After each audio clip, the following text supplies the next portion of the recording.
work and kinetic energy. So what is work, by the way? Work denoted by capital W, which is force times displacement. Force times displacement if they are in the same direction. If they are in the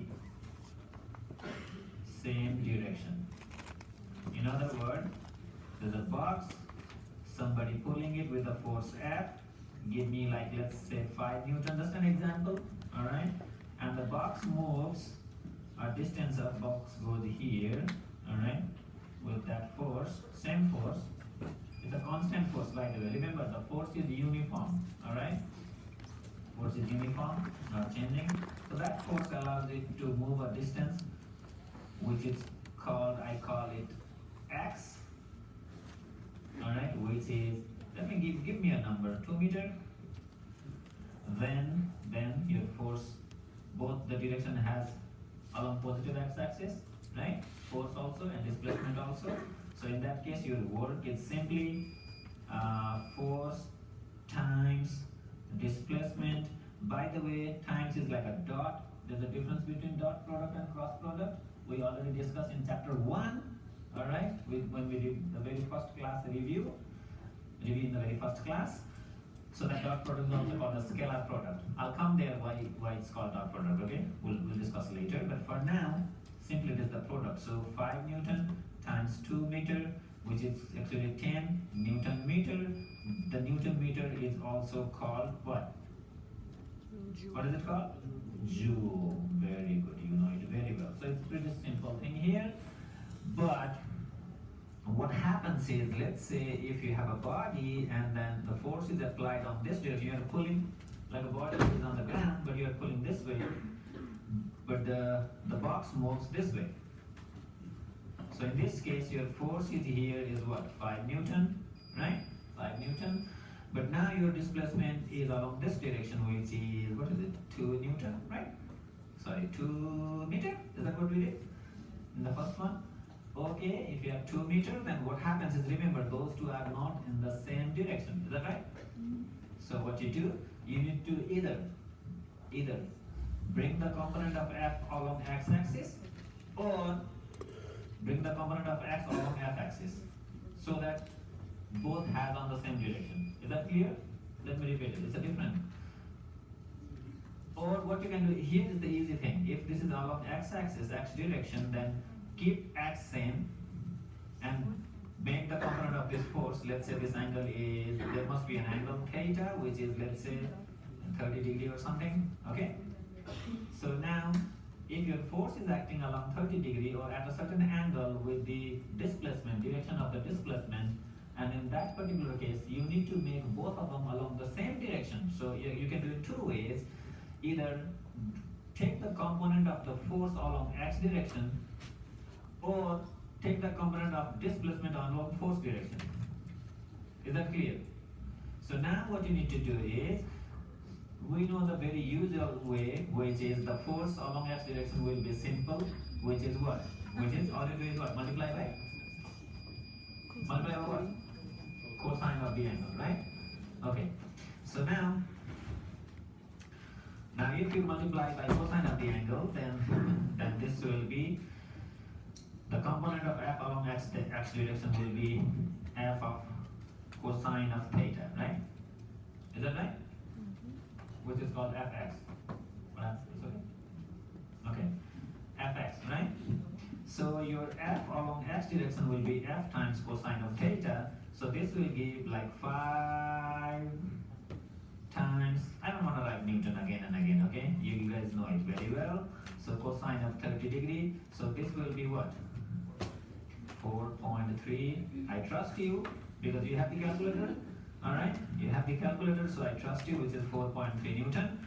So now this is along x direction, and your x is of course 2 meter, which is along x direction anyway. Now your work will be your force along x direction, and then times your x along, which is of course the x direction. So what you can do is, now you need to use this 4.3 times 2, which is 8.6 joule, right? Is that clear? So rather than doing all those things, all those, oh, by the way, let me do it another way also. The other way is, you can take this, okay, let me turn it over, all right? Oops, it will be like a little bit weird. So, okay, all right. So let's say your x is here, your force is on this direction. So this is my x now. Are you following? If this is my x, I can leave f along f direction, but x I can pull it on the f direction. So if I do it here, let me use another ink. Let me use another ink. Let me see. Oh, never mind. You guys will understand here. I use pencil, okay? So let me do it this way, in this tiny little box, because my paper is this shape now, because my x is on this way. All right, all right. So my thing is what? You have f along, and this is your f direction, which is x direction, okay? And my theta is, oops, theta was something here. My x is in this direction. So if I break it here, what is this angle now? Minus 30. Are you following? Makes sense? So minus 30 in cosine. So this will be what? Your force will be same thing. Force will be 5 Newton. I don't have trouble with the force. But I have the problem with the x. I have to be in the force direction. X of f, which is what? X of f, x is f times cosine of minus 30. Is that right? Is that right? So cosine of minus 30 will be same cosine 30. Minus will be plus, right? So cosine 30 value will be whatever it is, if you multiply by x. So can somebody give me the number? 2 times cosine of minus 30, which is 1.7 something, okay? So this is my xf. So now, oops, okay. Now if I get my work, now my force, I don't want to touch it, right? And x along f, right? Which is force, I have 5 Newton, x along f is 1.7. Is it 1.7? No, something is wrong there. What is it? So 5 times 1.7, will it be 8.6? 8.5? Yeah, then something, yeah, you use like decimal somewhere here. Anyway, this will give you the same answer. Is that clear? Does it make sense? Does it make sense? In other word, now these are just some examples. Let me take it. Is it readable? Is it readable? No. Okay. No? Is that readable? You can read it. By the way, sometimes if you don't understand, then it's hard for you to read. Alright? If you just try to copy, then it's hard for you to read. But if you understand, you know what it is there, right? So just by a few scratches, you can read what it means. Okay. So now, the bottom line, in short, bottom line. The bottom line, work is given by the dot product of f dot, I write here s now. I will not write x because I don't know what x is. Are you following? So I write here displacement. I don't know what direction this is, but if they are in theta, at angle theta, so this is given by magnitude of f times magnitude of s times cosine of theta. So no matter whether you get f of cosine theta times s or s of cosine theta times f, no matter if it is this way or this way, there will be cosine theta. If you break f cosine theta, then x will be same. If you want to keep f same, then x will be in cosine theta. So either way, I follow? Either way, it is the dot product. So in short, W is given by this quantity, or in other words, W is given by f dot s. Dot means cosine of theta, and it is a scalar quantity. Yes? Oh, okay. All right. So it is a scalar quantity, so it do not have any direction. So it is not, yes? What is that? What's that word? Say it. What's that word? The Position? Position? Oh, that's the bottom line means I'm just trying to give you like Oh. the whole Oh. story. Summary is only those two lines. Got it, got it. I'm giving like all those examples. All right, just to make you familiar. All right, don't go this route. Don't. I'm giving you an example. All right. What does the S stand for in placement? It's Okay. displacement, but he put S because he doesn't know the direction. Okay. Now, work can be positive, work can be negative. Look at here. What it means here is F is the positive value. S is the positive value, isn't it? Are you following here? F is positive, S is positive because it is the magnitude, right? But this guy, this hero or villain, whatever we call this, cosine theta, that can make work either negative, either positive, either or zero. If theta is 90 degrees, this guy will be zero. Are you following? Is that clear? If theta is less than 90, this guy will be positive. Make sense? If this guy is more than 90, then this guy will be negative. Because the value of cosine theta, when theta is more than 90 degrees, will be negative. Are you following? So, just from this expression, what you can conclude is, the work can be either positive, if theta is less than 90, or zero, if theta is 90, or negative if theta is more than 90. Is that clear? Does that make sense? So now, yes. So for the same process, you can have different work stuff, right? Yes, actually several, depending on how many forces are there. I'll come there, that's a good question actually. The reason is, I don't want to go too far, but just think of the last problem on your exam, which was I asked you to find the acceleration or something, right? But if you draw the free body diagram, you have several forces there, right? You have a force due to gravity, you have force due to friction, you have normal force, you have tension. Are you correct? There are so many forces. So whatever is the displacement is, each force does different work. Is that clear? So now, yes, for a particular problem, for a particular condition, depending on how many forces are there, work done by those individual forces will be different, and the total work will be the sum of all the work done by all the forces. I know I'm a little too far, but before I go there, let me do, well, I don't want to do, does anyone have book? Yeah, book? Yeah, can I get a book? What I'm going to do is,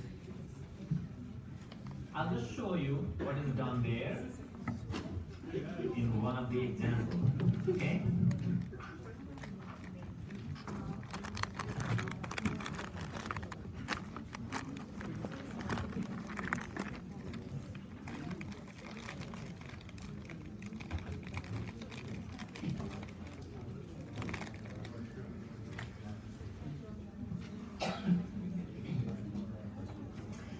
Okay, so the bottom line here is F dot S. Alright, the work done is force dot distance. Or Fs cosine of angle which is phi. Alright? Is better? Okay, very good. There's one simple example, the example that I did, like two of them, right? Few examples. So if your force is this way, this one will be cosine, parallel will be, oh by the way, I should write like parallel and perpendicular, okay? I forgot to say that. Actually parallel means x component, perpendicular means y component, alright? If the displacement is along x direction, then your force parallel will be the x component of the force perpendicular will be y component of the force. In other words, cosine theta will be the parallel one, okay? give sine theta. Just like what we did in projectile. If you have a velocity, so you have x component of the velocity, isn't it? And a y component of the velocity. Just like the x component of the velocity in projectile, here we call it parallel component, the parallel part of the force. Alright? And the y component will be perpendicular part of the force. So it's pretty simple that the perpendicular part of the force has zero work done if the body moves in this direction, because cosine of 90 will be 0. So in other words, the perpendicular force cannot do any work on a given object which is moving along x direction. Are you following? If it is moving along x direction, so the perpendicular force will not do any work. Okay, there is one simple question. I want you to do it yourself. It should be easy. So, Steve exerts a steady force of magnitude 210 Newton on a tall car, something, at the angle of 30. Alright? And pushes the second car, force is given in this way. Are you following? Force is given in this way, in terms of I and J. The displacement of the car is in this way. How much work the stick does? So what happens is, you know the dot product? We did already. So dot product is what? So work is nothing but F dot S. Okay? If F is in terms of Fxi plus Fy of j, you know these things, right? There was one problem to find acceleration. I gave like third problem in your exam. Do you still remember? Okay. So that was the position, in terms of position. So position, you get the derivative and you get the acceleration, right? Multiplied by mass, you get the force. So you end up with this thing. Something along I, something along j. Isn't it? We call it Fx along I, Fx along j. Alright? And then the dot product of what is this?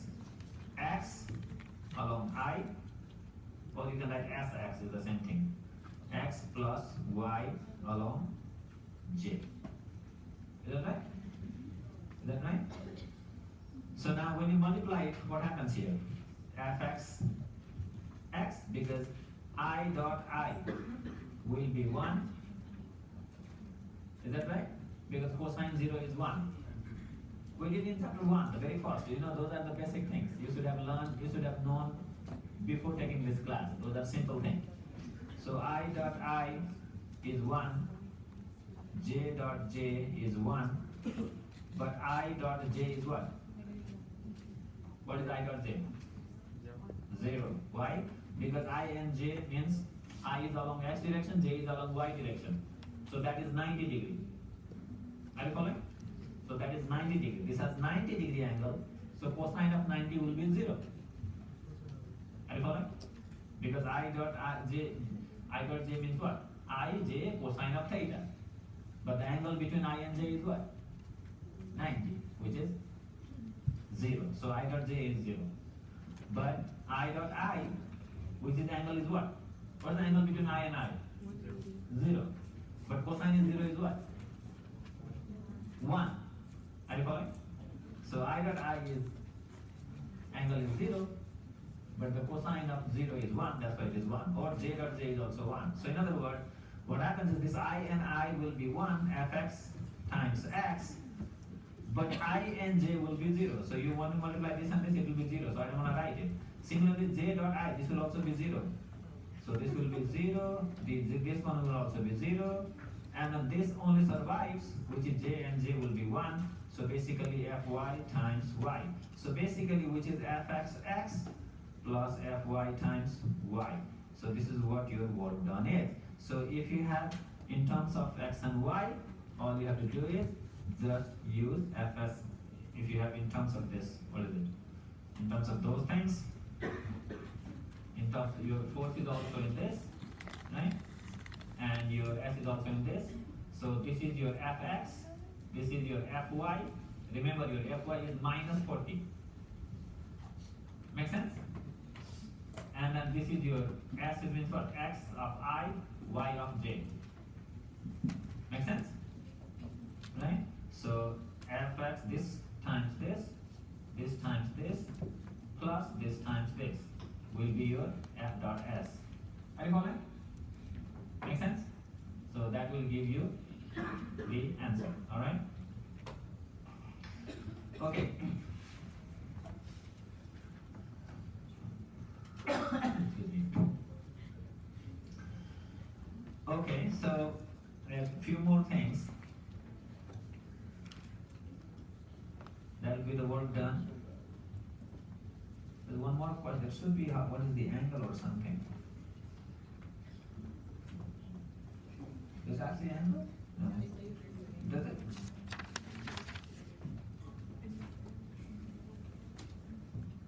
So it makes the lesson. Okay. How much this will do? Okay. So the angle is there. So angle means what? Your f s cosine of theta. Get the magnitude of s. Get the magnitude. By the way, how will you get the magnitude? You know it, right?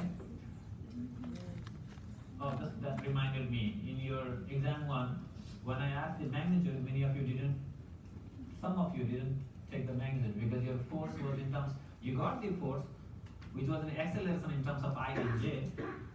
You multiply by mass, okay? This much I and this much j. But when I say magnitude, the component of I will be what?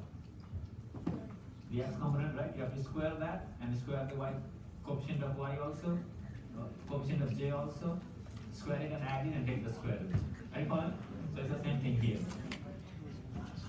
And this one I already explained you what positive, negative, or zero. It can be anything depending on your cosine theta, which is positive, negative, or zero. All right. What else is there? There's one problem here. There's one problem here. Oops. In this particular case, there are two forces. Means if a guy is like weightlifting and holding it here, isn't it? So the total work done is zero. Are you following? Total work done is zero. If he's holding, poor guy is applying too much force, but there is no displacement, right? Are you following? So that's basically zero. Actually, the reason here is it has two forces. One is the guy pushing up, isn't it? Another one is the weight pushing down. Actually, those two forces are equal. So your net force is zero either way. Are you following? No? You're like,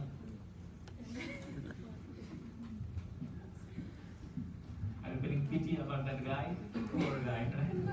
Holding there with too much of force. Okay. Yeah. The point here is this guy is going down, this guy is going up, right? The net force here is zero. Right? Because it's pushing up, but the gravity is pushing down. Does that make sense?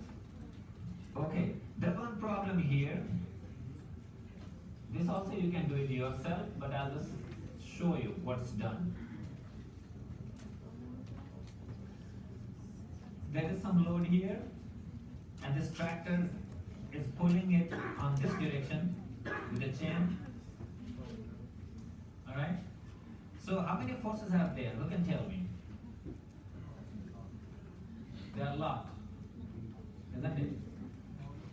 One is the force, the tension on the string, right? The tension on this chain, that's one force. The other force is gravity. Other force, normal. Isn't it? Other force, friction. Make sense? So there are several forces. So the point here is get all the forces and get the angle of all the forces. Look here, this diagram makes everything clear. So you have this angle here, okay? You have your angle here. So what you do is this force times cos, because your displacement is on this way, right? 20 meters. Are you following? So work done by the chain or by this force, Ft, tension on the string, is what? This times cosine of phi and then times this. Is that clear? Work done by normal force n times cosine of what? 90. Are you following?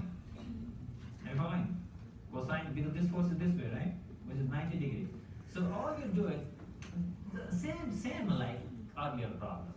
It's same. All you have to do is find out all the forces. Find out all the angle of those forces with positive x-axis. Are you following? Alright? So in this particular case, you have this force. This has angle 36.9 on the positive x-axis. You have another force called normal reaction.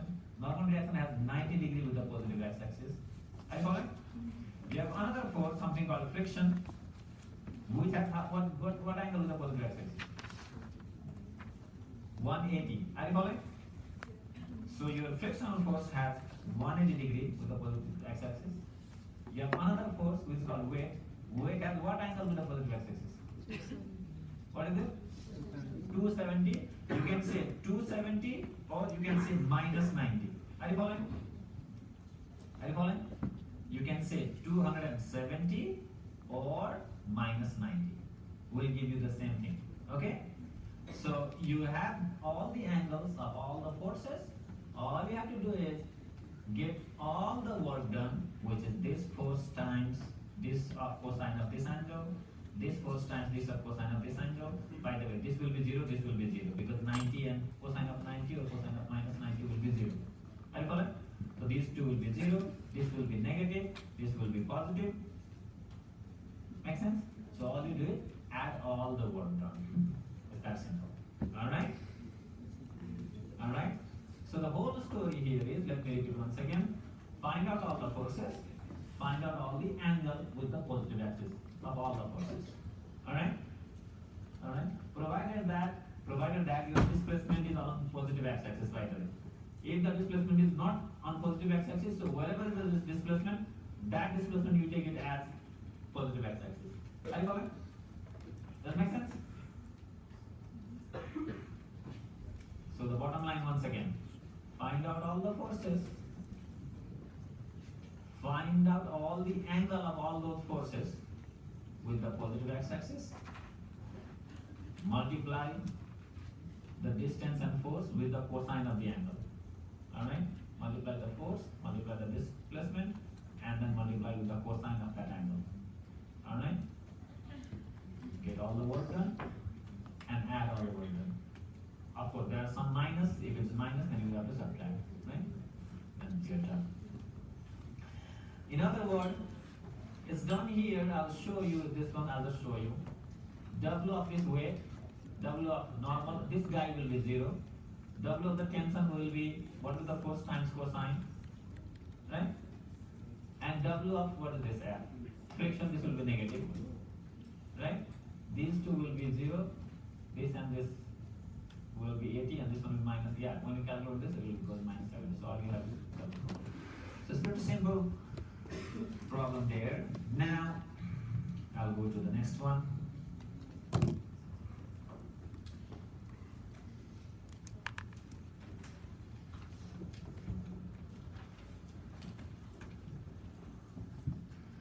Which is called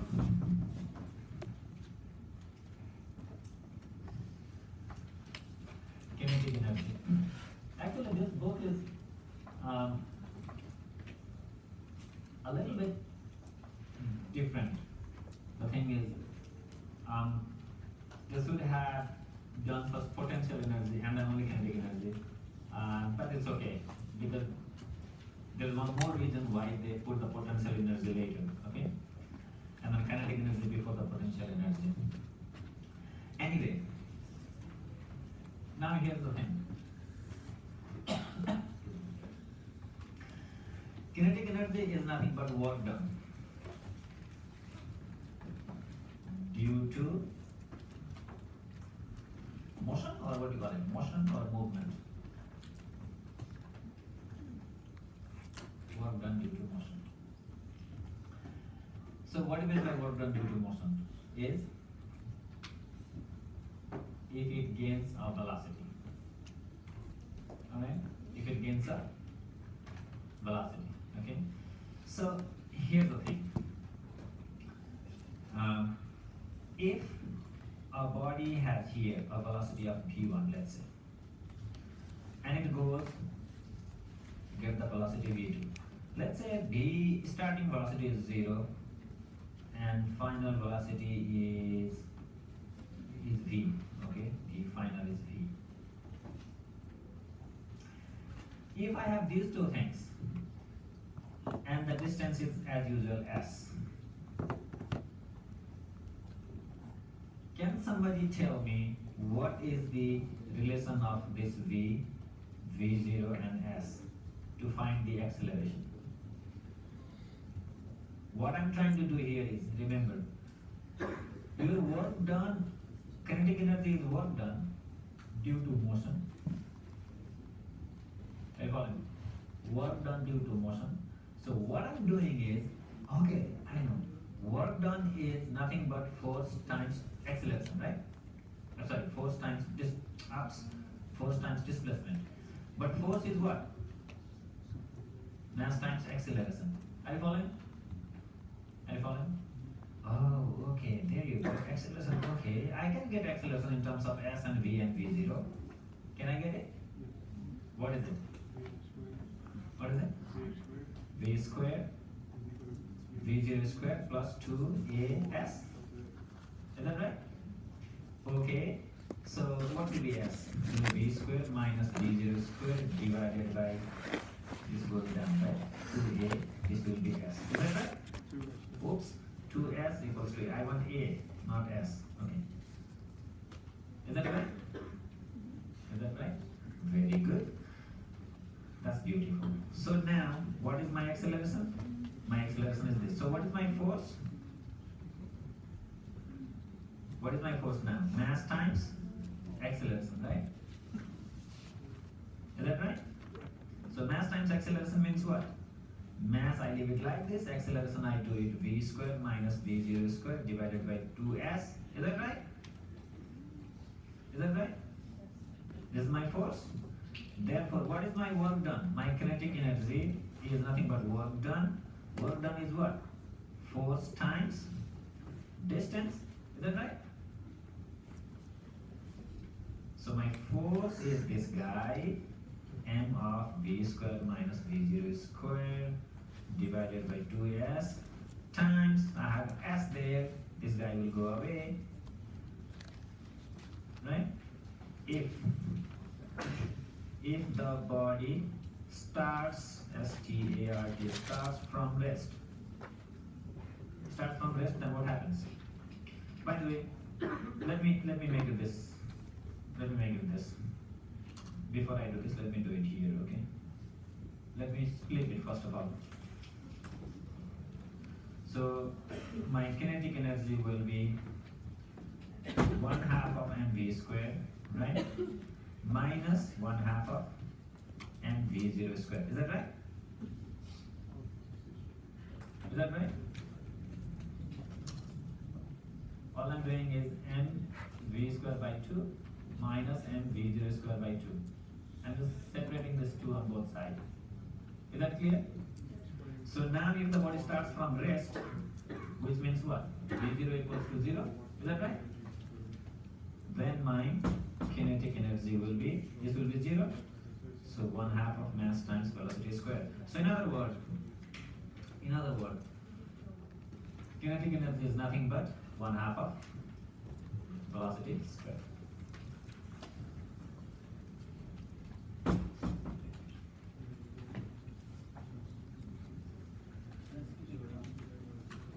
Velocity square if starts from rest. If it starts from rest. But if it is already in motion, then you have to use this formula. So what this means is, if it's already in motion, then kinetic energy is what? This is kinetic energy on 2 minus this kinetic energy 1. Initially, if this V0 is not 0, means it already has some kinetic energy, alright? And then with the force, it gains another kinetic energy, which is called K2, and this will be K1. This initial kinetic energy, this final kinetic energy. If the initial kinetic energy is not 0, then you need to do kinetic energy is K2 minus K1. So anyway, in short, what it means is, if you apply force if we apply force to a body, it accelerates, right? It accelerates. Accelerates means what? It will gain velocity. Does it make sense? Or if the force is in opposite direction, it will lose velocity. If the force is in opposite direction, it means what? Your acceleration is negative. Does it make sense? So in other words, let's take it positive way. So if you apply force, so that the body which has velocity v0 now becomes v. Alright? Then what happens? Initially it has v0 velocity, which is initial velocity v0. It means your initial kinetic energy will be 1/2 of mass times v0 square. And then it goes, next velocity it goes to v. Then your second kinetic energy will be 1/2 mass times v square. So the total kinetic energy that you applied is, initially it already had 1/2 of mass v0 square, isn't it? What you have applied is only that portion which is gained to v2. So are you following? So the next velocity. So what it means is your k2 minus k1 is the one that you apply whatever force, so that it gains the kinetic energy. Does it make sense? Say it again. Okay.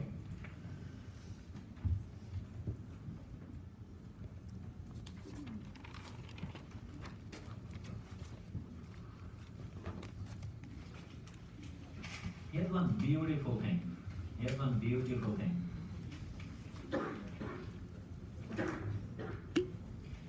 Here's one beautiful example. Okay. Well, you guys know how to do this problem, by the way, using our old chapter 1 method. Let me repeat. You can use chapter 1 method, means what? You can look again the slide, our result from example 6.2. Well, okay. This is your diagram. You have velocity, initial velocity v1 2 meter per second square. Then S is this. Find v2. That's the question. Are you following? So let me do one beautiful example.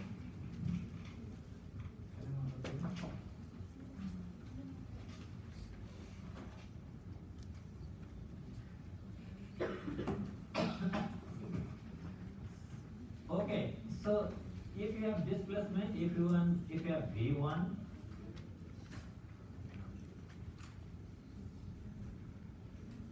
x direction, right? Can you find v2? Can you find v2 in this problem?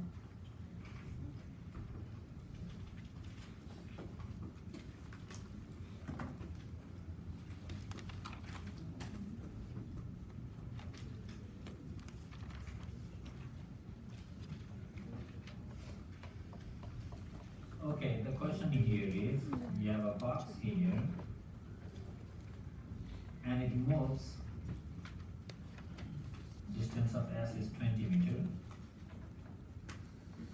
okay, and you have V1 is 2 meter per second. You need to find V2. There should be the one more thing there.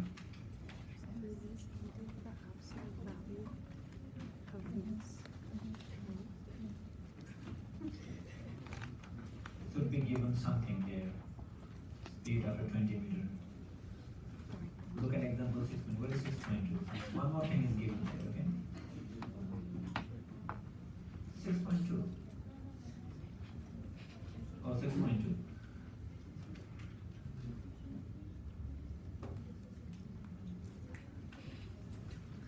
Anyway, mass is given. Let me use mass there, okay? So, in figure 6.7, you know, this keeps on using the data from the previous example. So I need to go back to the previous example to take that data, okay?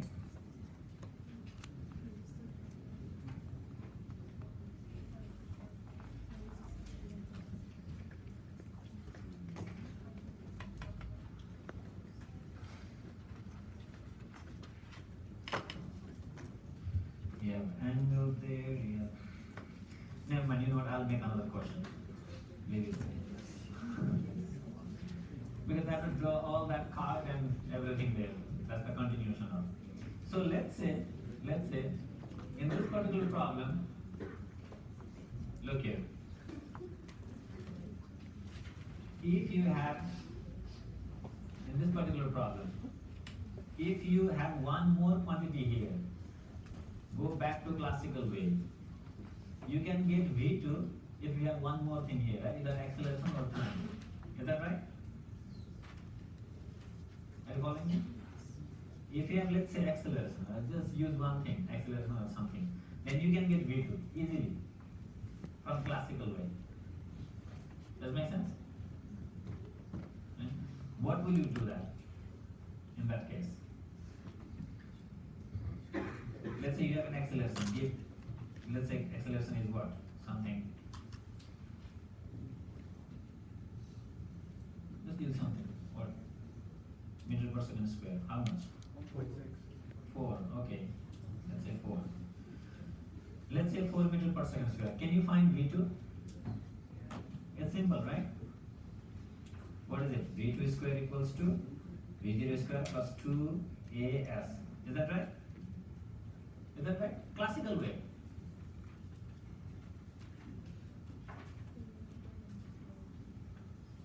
You can do that, right? Mm-hmm.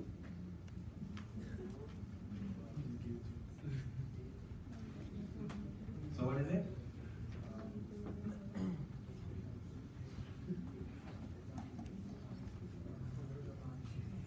Square root of? Well, whatever. You get something here, right? Now look at the interesting thing. If you know the kinetic, what is the kinetic energy at this point? What is the kinetic energy at this point? Which is what? 1/2 mass times V1 square, right? Is that right? And then what is the kinetic energy? V2. So this will be V2 and this will be 1/2 of mass times V1 square. Is that right? The net kinetic energy?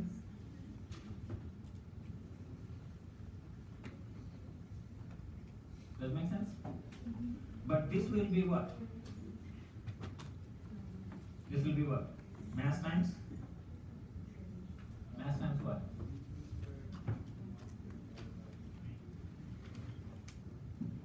M times A times distance, right?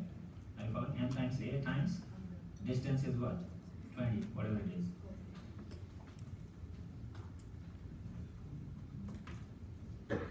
Is that clear? So in other word, if you have A, now you do this. When you do this, you will get exactly same V2 as you get it from here. So let's try this one. So 1/2. So M will cancel anyway, right? Is that right? Yes. So now what happens here is this 2 goes there. So so just plug all those numbers. You'll get exactly same answer as you got here.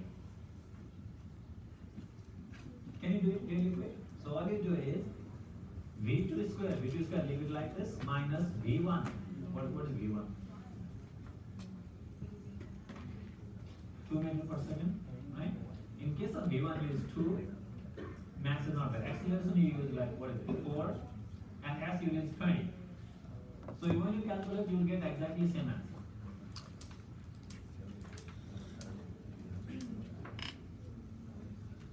Are you following? Yes. Can you explain the last one when you feel like M times acceleration times S? No, this is your force. Force times distance is the work done, right? Okay. The total kinetic energy. Kinetic energy is force times acceleration. The force is ma, M times A, Newton's second law. So this force can be written as mass times acceleration and distance is S. Make sense? So in other words, K2 minus K1 will be the total kinetic energy applied. Does it make sense? So this is the same thing getting your velocity or final velocity, but using what? The energy method. Is that clear? So all you do is, the energy method is what? Get the kinetic energy, first part, get the kinetic energy, the second one, subtract it, that will be what? The difference in kinetic energy, that will be mass times acceleration, that will be force times distance, which is mass times acceleration times distance. Is that clear? Are you following? So that's what exactly that problem is trying to show you. You can do it in two ways, to find the velocity or to find anything. Also the acceleration, if the velocity is given, you can get an acceleration, alright? Or if the time is given, you can get the velocity or acceleration. Any three things is given, you can find the fourth one, right? Using our classical way, like chapter 2 way. But the same thing can be done using the energy method also. Get the kinetic energy at one part, get the kinetic energy on the other part, that will be equal to total work done, which is force times displacement. Force is nothing but mass times acceleration times displacement, and you will get the same answer. Yes, what's the question? The weight in the earlier example was given, that means we just multiply weight by No, displacement. that is what we used to do. That's it. I mean, V1, V2, and S and A, those things you mean? No, for the mass times acceleration times displacement, that's in essence weight, right? Mass times acceleration. That's the Right. force. Yeah, that's the force. Yeah, It's not weight. Weight will be mass times gravity.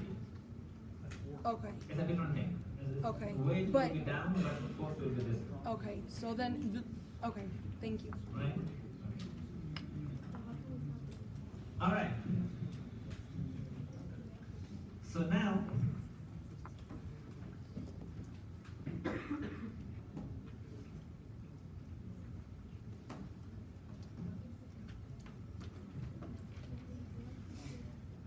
by the way, there's one more thing on 6.3, which is work and energy by varying forces. If your force is whatever, something like this, force on this direction, X on this direction. So your work is what? Work is, let's say your displacement 1 and this is your displacement 2. Alright? So this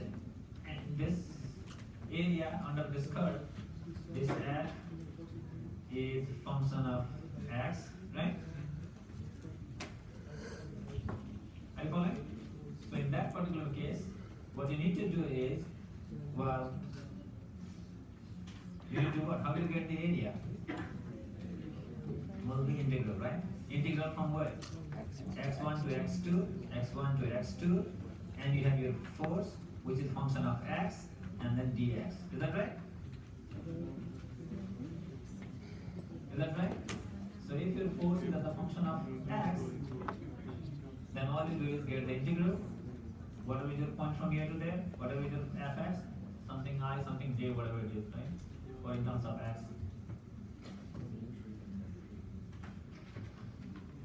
Okay, so if your force is constant, okay, if your force is constant, then what happens? If your force is constant, if your force is not like varying like this, but it's flat, what happens now? You have your x1, you have your x2. If the function is flat, then what happens? This fx comes out. Is that right? If your f of x is constant, see this guy is constant, right? So this will be, in this case, if fx is constant, then in this case your fx comes out. So this will be fx, and dx, integration of dx from x1 to x2 will be what? What will be the integration of? Will be x goes from x1 to x2, right? Which is x2 minus x1. Is that right? Is that right? So this will be your work done if the force is constant. So that makes sense, because what it means is fx of x minus x2 fx of x1, right? Which is same like earlier. So this is the work done at this point, and the work done at this point, this is kinetic energy 1, this is kinetic energy 2, or work done 1, work done 2. Alright? So what you do is you have to subtract the two work done.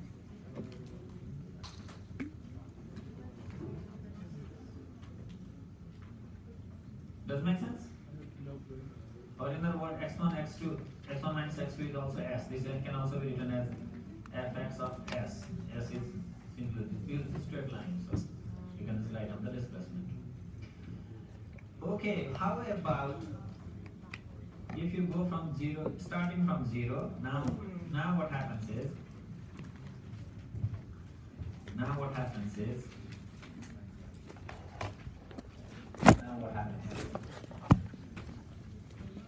if you have a friction, actually spring, not a friction but a spring.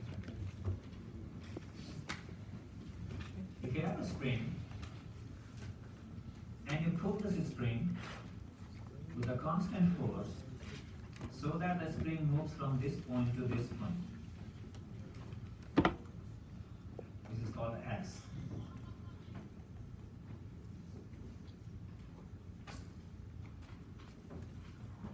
Are you following this one?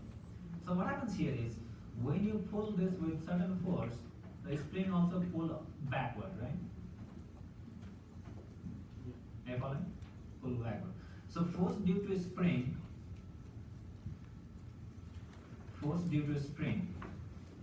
is in the opposite direction. Are you following? So more will be the force, more will be x. Actually force is proportionality when you make it equality, there will be minus or something called k, x. This k is called spring constant. This is the force of spring. Fs is force of spring. But this Fs is same as applied force, but opposite direction. Because applied force is what? Applied force is this way. F, I call it applied A, okay? And I call it this side F of spring. Is that okay? That makes sense? More? Right? So the further the distance is, the more the spring is going to pull back. Yes, yes. In other words, further the distance is, more will be the spring force back. So in other words, if I change this Fs will be what? Negative of Fa. Alright? F of spring is minus of F applied. Alright? So in other words, force applied equals to K times X, because minus Fa equals minus Kx. So F applied equals to K of, in other words, F of X, I write here Fx. Rather than Fa, I write here Fx. Okay? F along X direction. Does that make sense so far? Does it make sense so far?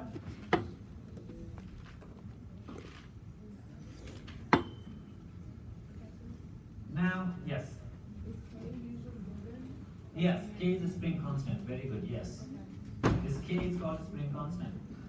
Some spring are very tight, some spring are loose. Alright? Some are very tight, means some has K higher value, some has lower value. Okay? Yes.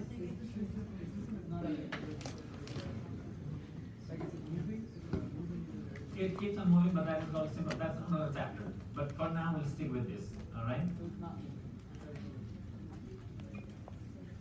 No, you. Because Fs is minus Fa, because the forces in both directions. Right. So it's not. No, but it keeps on increasing. That's the key. Both of them. If you increase your Fa, your Fs also increases.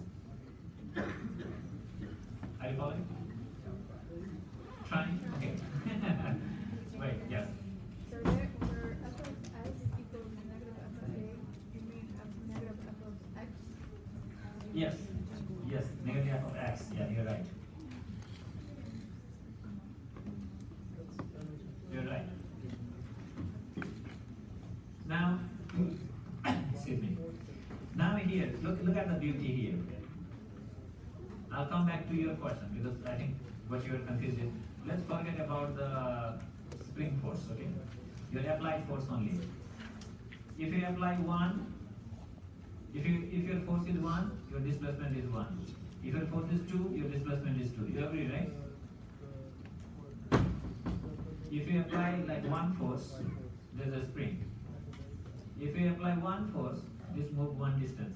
Oh yeah, because K is constant. K is constant, yes. So if you apply double force, you move double distance. Is that right? So when you plot a graph of x on this side and force on this side, you'll get a straight line. Is that right? When there is no force, there is no distance. It should be passing through the origin. Are you following? So now, if I wanna get the kinetic energy at this point, remember, at this displacement, let's say your displacement is from here to here. Now you have this force. Here the force is varying. Look at this. If you have a small force, you have a small distance. If you have more force, you have more distance. If you have x distance, you have x force, fx force. Are you following? Make sense? So now what it means is, if I need to get the work done, work done is what? Fx and then x, you integrate it. Are you following? And then dx, you integrate dx from what? x1 equals to 0 to x, right? Is that clear? Does it make sense? So now what happens, this one is what? Your fx, what is your fx? Fx is what? Kx, right? Fx is kx. So this fx I can replace by kx. I have one more x there. Dx, integration from 0 to x. Is that right? Are you following? It's a little bit calculus there, okay? Integration. So now k is a constant, isn't it? I can bring k out. Integration, this will be what? X and x will give you x squared dx. No, something wrong here. Fx, oops, sorry. I don't have x here, remember. Oops. Yeah, that's a dx. Yeah, that's a dx, not x. Yeah, you're right.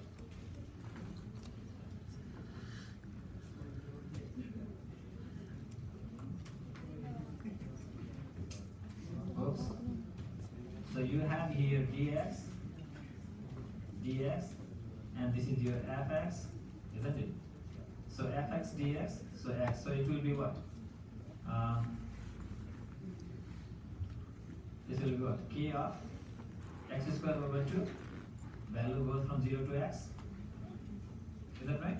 Actually, you can use like x prime or something, okay? So that you don't, or s, just use s.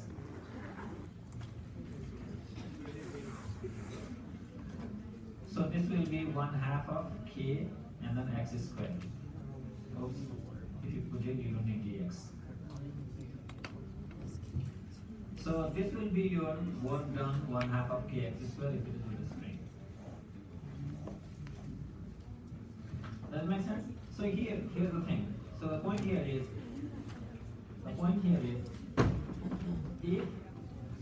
if a body is moving with a certain speed and gains the speed from v1 to v2, then your total energy, not the net energy, is energy on the second minus energy of the first. Alright? But if you have a spring with a certain force you are applying, then in that case, your k is the spring constant and x is the displacement. So it looks like pretty similar. In case of velocity, it was 1/2 of mass times velocity squared, but this one is k x squared. Yes, what's your question? I'm good, thank you. You're good? Okay. Is that clear so far? Yeah, let me do one problem quickly and then we'll leave it, okay?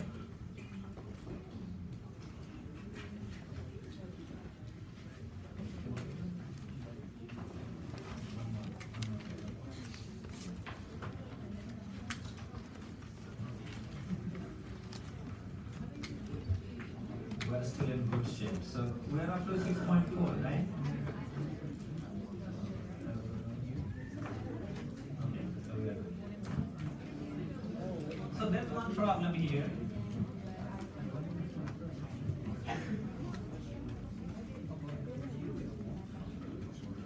by the way, before I forget, if the spring is already at x1 and you apply force so that it goes to x2,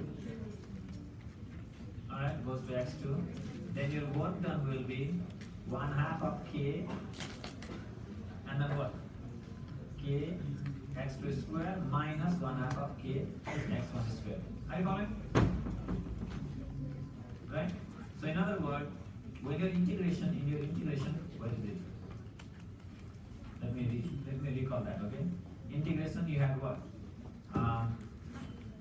You had k was out, right?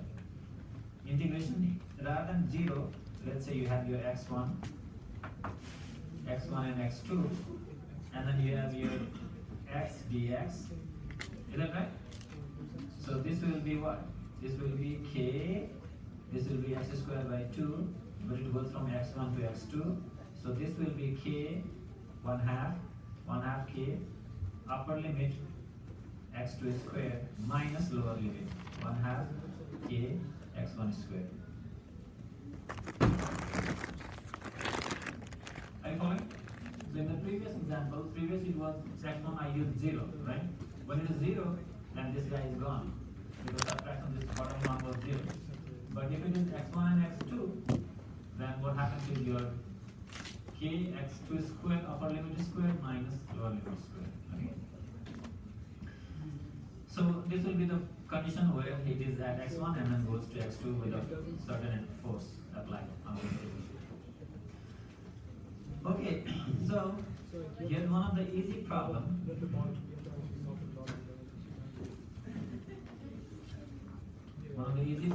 I'm not going to do this down here. I'll just explain you what it means. Okay. A woman weighing 600 Newton. When it says 600 Newton, it means you already know the mass, right? By the way, this particular problem you don't need mass, but just in case if you need mass, all right. If you need mass, then all you have to do is divide by 9.8. All right. On the other hand, the force here on a bathroom scale that contains a spring, whatever. Equilibrium, the spring is compressed at 1 centimeter. So in the equilibrium, it is compressed at 1 centimeter. Remember, if it is compressed at 1 centimeter, so what it means is your x is 1 centimeter, which is that is y, right? Your x is in downward direction, or you can use like Fy. All right. So your Fy will be the weight. Weight means what? 600 Newton. Take downward positive. This has taken downward negative. That's okay, because it has positive x on top, right? If you are using y with x-axis, this was supposed to be y, isn't it? So when you use x for y, then why don't you use minus down? Are you following? If you're changing the axis yourself, then why don't you change the sign also? Right? So I don't like the way it is doing, but you can do it. Use your force, take downward positive. Are you following? Take downward positive. So your f(x) is positive. The 600 Newton is positive. So your displacement is whatever is given here, that is also positive. Alright? So when you have force and displacement both positive, you will get K. You will get the spring constant. Let me repeat. So your force is 600 Newton, your displacement is 1 centimeter. Make sure you convert that 1 centimeter into meter, okay? So when you have your force and displacement, you can get the spring constant. Make sense? All you do is Fx equals to Kx. Alright? K times x. So I'll rewrite here your formula. F equals to Kx. So Fx equals to Kx, in other words, K will be Fx by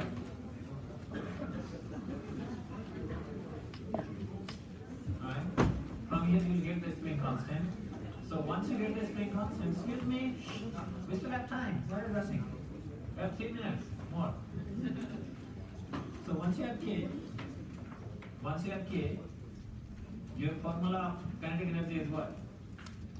Your formula of work done is what? 1/2 of K x2 squared minus 1/2 of K x1 squared. Are you following? So what you have to do is once you have in these things, at this point your x1 is 0 and x2 is this much. So all you do is just once you get k, all you do is use k x2, which is this one, minus x square. What I would do is, hold on, what you can do is, make your life easy. Your w was what? 1/2 k x square, isn't it? If you take origin,